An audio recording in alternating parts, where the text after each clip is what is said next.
Olá, amados, a paz de Jesus Cristo nas nossas vidas. A mensagem do nosso TDD de hoje está no livro de Abacuque, no capítulo 3, do versículo 17 ao 19, onde ele nos dá um exemplo de como nós temos que proceder perante essa situação difícil em que nós nos encontramos.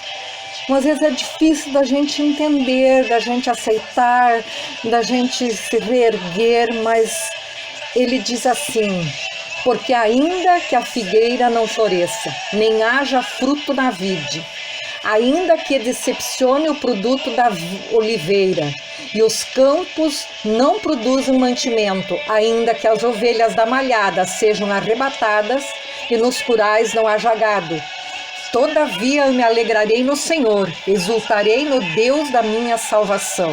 O Senhor Deus é a minha força e fará os meus pés como os das corças, e me fará andar sobre as minhas alturas.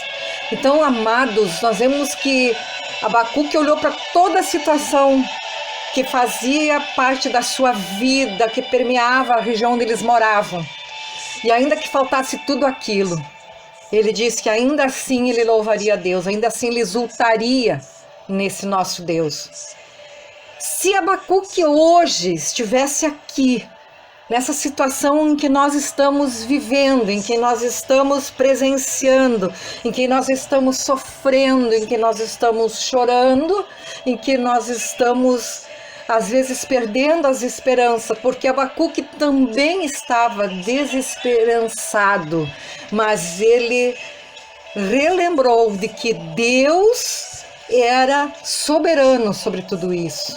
Então, se Abacuque estivesse por aqui hoje, creio que ele mandaria o recado dessa forma para cada um de nós. Ainda que os lockdowns continuem, ainda que não volte a trabalhar logo, ainda que não entenda as decisões das autoridades, ainda que as vacinas continuem duvidosas e demoradas, ainda que a luta contra o vírus continue, ainda que os recursos se tornem escassos, ainda que não haja previsão do fim da pandemia, ainda que tudo demore a voltar ao normal, ainda que tudo pareça ruim, ainda que as tristes lembranças do passado nos persigam, ainda que nos sintamos muito só, ainda que a saudade persista em nossos corações,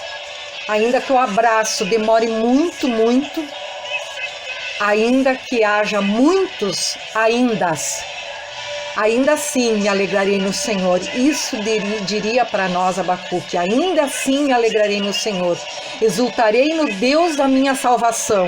O Senhor Deus, Elohim, Adonai, é a minha força. Ele fará os meus pés como o da corça e me fará transpor os lugares altos. Então, assim nós temos que nos exultar na presença de Deus, que é o Deus da nossa salvação, é o Deus da salvação desse mundo, é o Deus da salvação da pandemia, é o Deus da salvação dessa situação, é o Deus da salvação de todos os que se encontram aqui e os que não se encontram mais aqui. Ele é o Deus da nossa salvação, o nosso Elohim Adonai, a nossa força. Ele fará com que nossos pés se elevam, sejam fortes, sejam altaneiros, rápidos como o da corça, e nos fará transpor os lugares altos, nos fará transpor tudo isso. Então, ainda assim, ainda que houver muitos ainda assim, nos alegramos no Senhor. Um grande abraço, Deus te abençoe.